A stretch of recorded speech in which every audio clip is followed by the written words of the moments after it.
You hope not. Okay, well that's good, that's good. Okay, so what is meant by private property? When they say, as they will say, collective ownership of what? Of what? Collective ownership of? Well, yes, surplus. But what's the private property? If it's not my shirt, what sort of things will be collectively owned, Jason? Wealth-generating facilities like the factories. Wealth-generating facilities. What a beautiful expression. Not exactly the one that Marx would use, but nevertheless very good. Yes, wealth-generating facilities like the factory. What do Marx and Engels call that? Those wealth-generating facilities. Yeah, they have a special technical word for that. Yes, David? Means of? Very good. Means of production. The means of production. That is the ways, the ways in which we produce things. So essentially, factories, banks. Oh, banks. They will definitely be collectively owned. Perhaps we won't have banks, but an interesting question whether we would have money under communism. Or what money would mean and how it would be used. Fascinating question. Yeah, we haven't got there quite yet. Yes, right. But yes. When we talk about the abolition of private property, we're talking about the fact that the means of production, that is, those entities that produce things will be collectively owned. But the actual goods we will still possess ourselves. Okay, so consumer goods, to the extent there will be consumer goods, will not be owned collectively. But the facilities that produce our shirts, they will be collectively owned. Yes, it was last who asked that question, right? Okay, is that clear? Good. All right. This is communism. It's a double abolition. But Marx and Engels do say more than this. Let us talk about the abolition of specialization first. I don't know who it was it David who said basically the abolition of specialization goes along with the idea of the abolition, sometimes the division of labor, but sometimes also called what? Not the abolition of division of labor, it's sometimes called, did you pick it up on page 160, 161? It's not just the abolition of division of labor, it's a dissolution of division of labor, but there's actually, sometimes he paradoxically refers to as a particular type of division of labor. A particular type of division of labor. Something, division of labor. What's the word? Well, no. I mean, it's on page 160, 161. Simeon? Voluntary division of labor. Why do Marx and Engels refer to this abolition of specialization as the voluntary division of labor? Or the abolition of division of labor as the voluntary division of labor? Why? What does that mean? A new hand. I know everybody's name. I've already won. What is this? Ridiculous. I mean, it's only a fourth week. No new names. Come on. Don't look so depressed. They were talking about communism. This should be... Elizabeth. No, very good. We are talking about the abolition of specialization, which is also referred to as the voluntary division of labor. We'll see why the two mean the same thing when we have figured out what voluntary means. What does voluntary mean, Preet?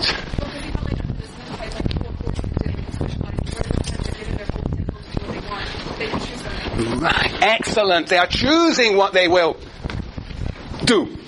And then what's the passage? The famous passage. Yes. Have you got it? You've got it, Sonny. Where are you? Page 160 in the very middle of the paragraph. For as soon as. Yes. Perhaps we should start with and finally. 2, 4, 6, 7 lines into the new paragraph. And finally. Is Sienna here? Sienna doesn't come on Tuesdays. Okay. Lauren, do you want to read this out? Sure. You got to all concentrate. This is Tuesday. And finally, the division of labor. Very good. And finally, The division of labor offers us the first example of how, as long as man remains in natural society, that is, as long as a cleavage exists between the particular and the common interests, as long, therefore, as activity is not voluntarily, but naturally divided. Not voluntary, but naturally imposed upon us. Here the idea of nature as a hurricane, as external, imposing itself on us. Yes? Man's own deed becomes an alien power opposed to him, which enslaves him instead of being controlled by him. Right, so long as we have this division of labor imposed upon us, specialization imposed upon us, the products of our labor are a force that overpower us, as opposed to, now continue. For as soon as the distribution of labor comes into being, each man has a particular exclusive sphere of activity, which is forced upon him and from which he cannot escape. He is a hunter, a fisherman, a shepherd, or a critical critic, and must remain so if he does not want to lose his means of livelihood. All right, so here we have the natural division of labor imposed upon people. People have to specialize in order to survive. Go on. While in communist society, where nobody has one exclusive sphere of activity, but each can become accomplished in any branch he wishes, society regulates the general production and thus makes it possible for me to do one thing today and another tomorrow. to hunt in the morning, fish in the afternoon, rear cattle in the evening, criticize after dinner, just as I have a mind, without ever becoming hunter, fisherman, shepherd, or critic. Okay. The fixation of social activity, this consolidation of what we ourselves produce into an objective power above us, growing out of our control, thwarting our expectations, bringing to naught our calculations, is one of the chief factors of historical development up till now. Up till now, we've had the natural division of labor imposed specialization. And communism will be the abolition of specialization, what he sometimes calls the voluntary division of labor, i.e. we will, in a sense, choose to be hunter, critic, sociologist, fisherman, as we please, as we have a mind. He's got this sort of very pastoral, rustic view of people moving from one activity to another, developing their multiple talents. Very good. So that is the idea of this is a voluntary division of labor and the end of the natural division of labor. The natural division of labor is the labor that is imposed upon us. It is the idea of specialization. Yes. There's two meanings of the word natural we've come across already. One is biological, natural dispositions in the family, natural dispositions of individuals, therefore biological dispositions. And here we have the idea of nature as some external force that is a power over us. Yes, very good, very good, very good. Now, the question is, okay, these individuals who engage in a voluntary division of labor, the end of specialization, do they do this as atoms? Do they develop their multiple talents as atoms floating around?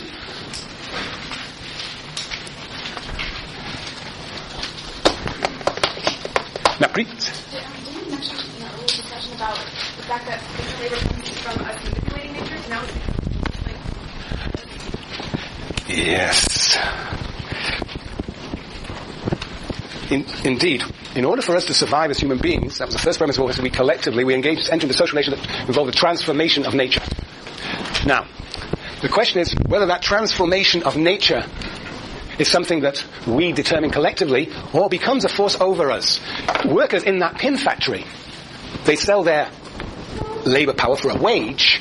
They come to work and they put pinheads on pins. But they really don't, they're specialized. They don't control the production of pins, and they may lose their job tomorrow if in fact some other capitalist comes along and invents some new machine that produces pins much faster, and their capitalist goes out of business. Then in a sense they are transforming nature, but in a way that they don't control.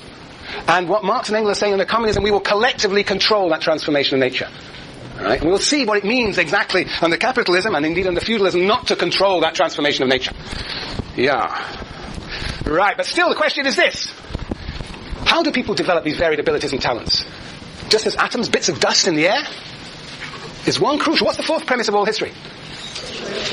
Social relations. Okay, Julian, if it's social relations, then what do you expect Marx to say about how people develop their varied abilities and talents? They'll be determined by our material social engagement with one another. We develop our varied abilities, we cultivate our abilities in relationship with others. And anybody got a page number for that? Page 198. Very good, Jane. 198. Where on 198? 3 lines down. Very good. It is just this, new sentence, right? It is just this combination of individuals which puts the conditions of the free development and movement of individuals under their control. Really? It is just this combination of individuals, assuming the advanced stage of modern productive forces, of course, which puts the conditions of the free development and movement of individuals under their control. It's not saying that individuals, not exactly there. Not saying exactly. I had a better page, 197. You were really hot. Really hot. On page 197, the second new paragraph. 2, 4, 5 lines into that second new paragraph, Marx and Engels say, well, perhaps we should read that. No, let's just read that. After the footnote 3, it says, this is not possible without community. Only in community with others has each individual the means of cultivating his gifts in all directions. Only in community, therefore, is personal freedom possible. We develop our rich and varied abilities in community with others. But this is what's happening in this class, right? When you're in a good mood and you've got energy, Tuesdays is bad, Thursdays is good. But you know, you are developing your abilities through having relations with your fellow students and with me. That is how you are developing your sociological abilities, right, Simeon? Correct. It is through relations with others that we develop our abilities. It's not through atoms. We're not atoms. We're not isolated. And under communism, we are going to develop our rich and varied abilities through the different relations we have with others. Relations are still going to be crucial. Yes, very good, very good. Right. And actually on page 163 he said something similar, you can look at it yourself. So, alright, so let's see, end of the natural division of labour, voluntary division of development of talents through relations, in community with others. In community with others. Alright, that's the first point. the abolition of specialization. It will be replaced by the voluntary division of labor. Well, sorry, specialization will be replaced by the voluntary division of labor. That is, people choosing to do what they will, according to their whims and their talents and their abilities, but always in relationship with others. But the condition for this voluntary division of labor, for the end of specialization, is what? It is, according to Marx and Engels, the abolition of private property, the abolition of classes, the abolition of exploitation. This is a condition for this. If we have this, then we can have that. So what do Marx and Engels say about this abolition of private property, the abolition of class and exploitation? What do they say about that? Well, perhaps we should look at page 192. 192. Ooh. Why have I got 192? Okay.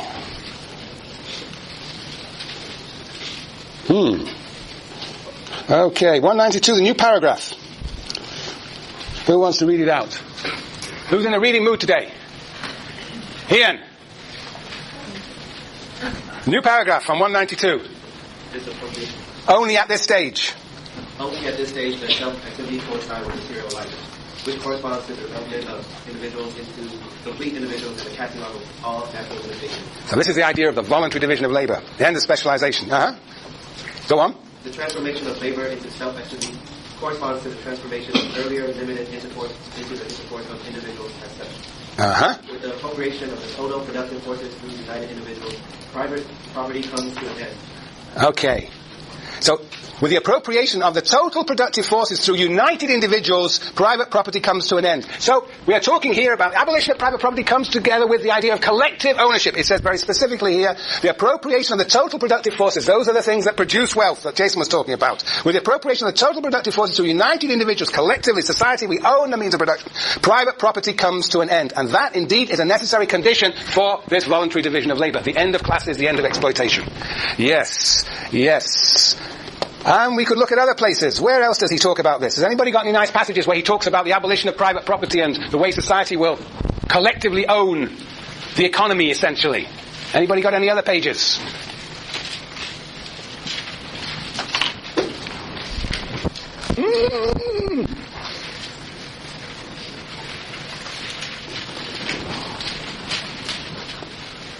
Anders, the answer's in the book, not on my chest. Where else does he talk about the collective appropriation of the productive forces?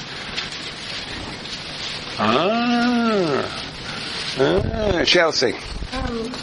On 163 going to 164, we talk about Let's go to 163, 164. Okay. So, what, 4 lines from the bottom of 163? From the above? Yeah? Yeah. Okay, why don't you read it out? From the above. Are we all there, Luma? 4 lines from the bottom on page 163. Yes, Chelsea. From the above, it is clear that the real intellectual wealth of the individual depends entirely on the wealth of his real connection. Right, so there's the idea, there's the idea of individuals developing their talents through social relations. The wealth of the individual in terms of the potentiality realized by individuals is dependent upon the wealth of the connections that the individual is embedded in. Yep. Only then will the separate individuals be liberated from the various national and local barriers, be brought into practical connection with the material and intellectual production of the whole world, and be put in a position to acquire the capacity to enjoy this all-sided production of the whole earth, the creations of man. All-round dependence, this natural form of the world historical cooperation of individuals, will be transformed by this communist revolution into the control and conscious mastery of these powers, which, born of the action of men on one another, have till now overawed and governed men as powers completely alien to right. So he's saying that the all-round dependence, the development of these multiple talents will depend upon this communist revolution, which will involve the control and conscious mastery of these powers, these productive forces which, born of the action of men on one another, have till now overawed and dominated us and governed men as powers completely alien to them. Has anybody any idea what he's talking about, or what they're talking about? In what sense has the productive forces overawed us so far? And in what sense will they be subjected to our control? What were we talking about at the beginning of this lecture? Do you remember? How did I begin? Do you remember? Wall Street. Right, Wall Street. How does the Wall Street relate to this? No, don't use big words. How does Wall Street relate to this?